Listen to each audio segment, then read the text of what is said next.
اولیاء بن جاتے ہیں، اولیاء کرام بن جاتے ہیں میرے پیارے۔ اس لیے جس زمانے میں، جس فتنے اور شر کے زمانے میں جو جتنا تقوی پہ قائم ہوتا ہے، اللہ کے نزدیک اس کا مقام اتنا ہی بلند ہوتا ہے، اتنا ہی وہ محبوب ہوتا ہے۔ تو حاضرین محترم، برادران ملت اسلامیہ، عزیزان گرامی، یہ اللہ اور اس کے رسول پر ایمان کا تقاضا یہ ہے کہ بندہ اللہ اور اس کے رسول کے بتائے ہوئے راستے پر چلے، ورنہ یہ اپنے آپ کو دھوکہ دینا ہے۔ اب سیدھی سی بات یہ ہے، اللہ وہ ہے جو آپ کے معاش یعنی اس دنیا کی زندگی کو بھی جانتا ہے، اس کی ضروریات اور تقاضے کو بھی دیکھ رہا ہے، جانتا ہے، اور رب آپ کے آخرت کی زندگی کو بھی جانتا ہے، جو یہاں بھی یہ بھی دیکھ رہا ہے، وہ بھی دیکھ رہا ہے، یہ بھی جانتا ہے، وہ بھی جانتا ہے، وہی بتا سکتا ہے، وہی صحیح رہنمائی کر سکتا ہے کہ آپ کے لیے یہاں کیسے رہنا بہتر ہے، کیسے جینا بہتر ہے۔ رب کی رہنمائی کو چھوڑ کر اپنے پسند کی رہنمائی پہ چلنا، اپنی پسند پہ چلنا، اپنے آپ کو تباہ کرنا ہے۔ محترم حاضرین کرام، برادران ملت اسلامیہ، آج مسلمانوں سے کچھ نہیں، مومنوں سے صرف یہی تقاضا ہے کہ ایک بات صرف آ جائے مسلمانوں میں، دھیرے دھیرے آ جائے، ایک بات جو تھی فنا ہو گئی۔ مومنوں مسلمانوں کی جو پہچان تھی، جو شناخت تھی، جو اس کا امتیاز تھا مومن کا، وہ فنا ہے، ختم ہے۔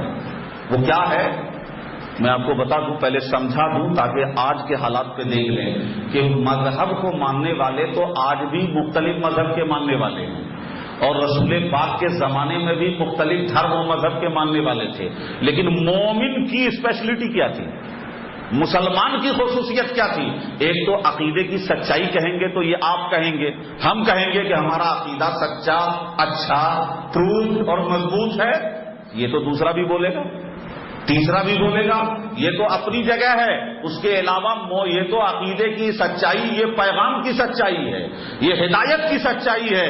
لیکن مسلمان جو پرسنالٹی، جو شخصیات، جو عوام تھی، جو پبلک اور لوگ تھے، افراد تھے، ان کا امتیاز کیا تھا، ان کی اسپیشلٹی کیا تھی، اسے آپ ذرا زمانے رسالت میں چلے جائیں، اللہ کے رسول کے دور میں چلے جائیں تو آپ دیکھیں گے کہ ہر مذہب والے اپنے مذہب سے جذباتی لگاؤ رکھتے ہیں نا، لیکن جب کسی مذہب کے لوگوں کو آپ دیکھ لیں، وہ مذہب سے بڑا جذباتی لگاؤ بتائیں گے، اپنے مذہب پہ جان دینے کے لیے پیسہ قربان، دولت قربان، جان قربان، ایک اپنی پہچان سمجھ کر اس کے لیے سب کچھ کرتے ہیں، لیکن وہ کہیں نہ کہیں جا کر پیچھے ہٹ جاتے ہیں جب ان کی اپنی ذات اور اپنی جان کا مسئلہ آ جائے، اپنے گھر بار کا مسئلہ آ جائے، تو وہاں وہ پہلے اس کو پرائرٹی پہ رکھتے ہیں، اس کو ترجیح دیتے ہیں، تب جا کے مذہب کی بات کرتے ہیں۔ اور مسلمان وہ ہے جو پہلے دین کی بات کرتا ہے، چاہے جان جائے، چاہے مال جائے، گوارا ہے، لیکن دین چلا جائے، ایمان چھوٹ جائے، اسے گوارا نہیں کرتے ہیں۔ یہی مومن کی خصوصیت ہے، یہی مومن کی خصوصیت ہے۔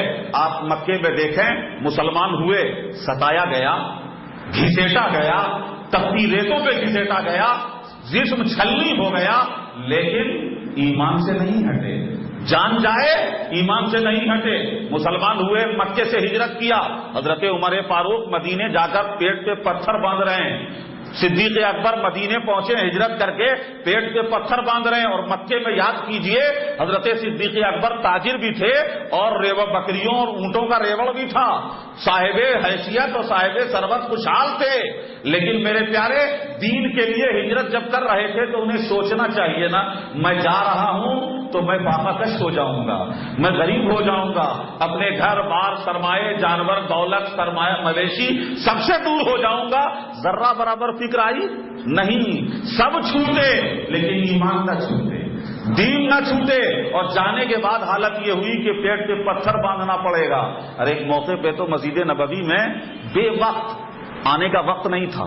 صحابہ رسول اللہ صلی اللہ علیہ وسلم کی بھی ایک روٹین تھی، معمولات تھے کہ وہ آقا مسجد نبوی میں کب تشریف لاتے تھے، ایک روٹین تھی، اور کبھی کبھی ہنگامی صورتحال ہوتی تو آتے تھے، لیکن ڈیلی کی روٹین تھی.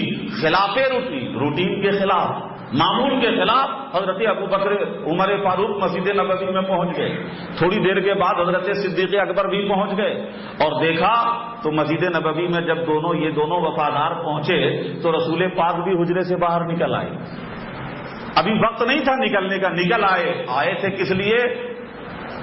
حیرت ہوگی آپ کو کہ حضرت عمر فاروق اور صدیق اکبر دونوں اس لیے آئے تھے کہ بھوک سے اتنے پریشان ہو گئے تھے، اتنے پریشان ہوئے کہ انہیں کچھ نہیں سوج رہا تھا کہ کیا کریں، اس کا کیا علاج کریں. کھانے کے لیے پیٹ کی اس آگ کو بجھانے کے لیے اتنے پریشان ہو گئے کہ بھوک سے تڑپتے ہوئے کچھ سمجھ میں نہیں آیا تو مسجد نبوی میں آ گئے. اور آئے کس لیے؟ جب سرکار تشریف لائے باہر تو پوچھا کہ اے ابو بکر تم کس لیے آئے اس وقت، یہ آنے کا وقت نہیں، کس لیے آئے؟ تو فرمایا اصل بات نہیں بتائی، بیماری نہیں بتائی، علاج بتایا. توجہ چاہوں گا، حضرت ابو بکر جو جواب دے رہے ہیں، حضرت عمر سے بھی پوچھا کہ تم کس لیے آئے، اور حضرت ابو بکر سے بھی پوچھا تم کس لیے آئے. دونوں ایک ہی وجہ سے آئے تھے، لیکن جواب دونوں کا الگ الگ ہے. دونوں نے جواب دیا ہے. حضرت ابو بکر صدیق نے بیماری نہیں بتائی، اپنی دوا بتا دی، اور حضرت عمر نے دوا نہیں بتائی، بیماری بتا دی. اور وہ کیا ہے؟ تو حضرت ابو بکر نے فرمایا یا رسول اللہ اس وقت مسجد نبوی حاضر ہوا ہوں آپ کے چہرے کی زیارت کے لیے، آپ کے چہرے کی زیارت کے لیے. کیوں؟ کیا حضرت ابو بکر نے رسول پاک کو نہیں دیکھا ہے؟ مکے سے دیکھ رہے ہیں، شروع سے دیکھ رہے ہیں، کیا زیارت نہیں ہوئی ہے؟ حضور کو نہیں دیکھا ہے؟ کہنے کا مقصد تھا یا رسول اللہ بھوک کا کوئی علاج سمجھ میں نہیں آیا تو ایک ہی علاج سمجھ میں آیا کہ دیدار مصطفیٰ کر لو، یہ تکلیف دور ہو جائے گی. دیدار مصطفیٰ کر لو، یہ تکلیف دور ہو جائے گی. تو بس دیکھ کر زیارت کر کے تسلی دینے کے لیے آیا ہوں. اور حضرت عمر سے پوچھا تو عمر نے فرمایا یا رسول اللہ بھوک نے پریشان کیا تو آپ کی بارگاہ میں حاضر آ گئے. بھوک نے پریشان کیا تو ایک نے بیماری بتائی، ایک نے اپنی دوا بتا دی. مقصد دونوں کا تھا، پریشانی دونوں کی ایک تھی، اور مقصد بھی ایک تھا، صرف جواب کا انداز الگ تھا. میرے پیارے یہ دیکھ رہے تھے کہ اللہ کے رسول کو دیکھتے تھے تو بھوک کا درد بھول جاتے تھے، بھوک کا غم بھول جاتے تھے. حضرت ابو بکر عمر اپنے بھوک کی پریشانی کو دور کرنے کے لیے رسول پاک کی زیارت کے لیے پہنچے ہیں، دیدار چہرے مصطفیٰ کے لیے پہنچے ہیں. میں جو بتانا چاہتا تھا کہ حالت دیکھیے مکے میں حضرت عمر کا چوٹی بول رہا ہے، ایک دبنگ آدمی ہے، سب ڈر رہے ہیں، پہلوان آدمی ہیں، تاجر ہیں، اور ساتھ میں عالم یہ ہے کہ سب تو اپنے اپنے طور پہ چھپ کے ہجرت کر گئے. کچھ لوگ تو حبشہ پہلے چلے گئے، مدینے بعد میں آئے، اور کچھ لوگ دھیرے دھیرے موقع نکال کے ہجرت کیے. یہ واحد عمر فاروق ہیں جنہوں نے ہجرت سے پہلے چھپ کے ہجرت نہیں کیا، مکے میں گشت کیا اور کہا عمر ہجرت کر رہا ہے. جسے اپنی اولاد کو یتیم اور بیوی کو بیوہ کرنا ہو وہ عمر کو روک کے بتا دے، وہ عمر کو روک کے بتا دے. وہ حضرت عمر فاروق ہیں. صدیق اکبر مال مویشی والے تھے میرے پیارے. اور آپ نے سنا ہوگا کہ جب غار ثور میں رسول پاک صلی اللہ علیہ وسلم نے 3 دنوں تک قیام کیا تو آپ کے غلام اور آپ کی لڑکیاں دودھ وہیں بھیجا کرتی تھی، اونٹنی بھی بھیج دیا تھا. یہ آپ کے مال مویشی تھے، یہی سرمایہ تھا عربوں کا، یہ سرمایہ دار تھے. لیکن اللہ کی راہ میں نکلنا ہوا تو گھر چھوٹے گا اس کی فکر نہیں، دولت جائے گی اس کی فکر نہیں، مال جائے گا اس کی فکر نہیں تھی. بس یہ فکر تھی کہ دین نہ جانے پائے، ایمان نہ جانے پائے. آج آپ اپنی فکروں کو دیکھ لیں کہ نماز پڑھیں گے جب پورا شٹر بند کر دیں گے تب نماز پڑھیں گے، جب پورے گراہک چلے جائیں گے تب نماز پڑھنے جائیں گے، جب اپنا کام مکمل ہو جائے گا تب نماز پڑھنے جائیں گے. یہی فرق تھا کل کے مسلمانوں میں اور آج کے مسلمانوں میں کہ وہ اپنے اللہ اور اس کے رسول کے حکم کو پہلے کرتے تھے، باقی دنیا کے معاملات تو کیے جائیں گے. دنیا میں ہے تو جینا ہے، کھانا ہے، کاروبار کرنا ہے، کھانا پکانا ہے، گھر بنانا ہے، بیاہ شادی بال بچے سب ہوں گے، لیکن یہ سب سیکنڈری تھے. دین ایمان پہلے تھا، آج سب پہلے ہے، باقی نماز دین ایمان بعد میں۔ یہی ایک فرق ہے کہ ہم نے پہلے صحابہ نے، وہ ان مسلمانوں نے دین کو آگے رکھا تھا، دنیا ضروری تھی، جو ضرورت تھی، دنیا ضرورت اور ضرورت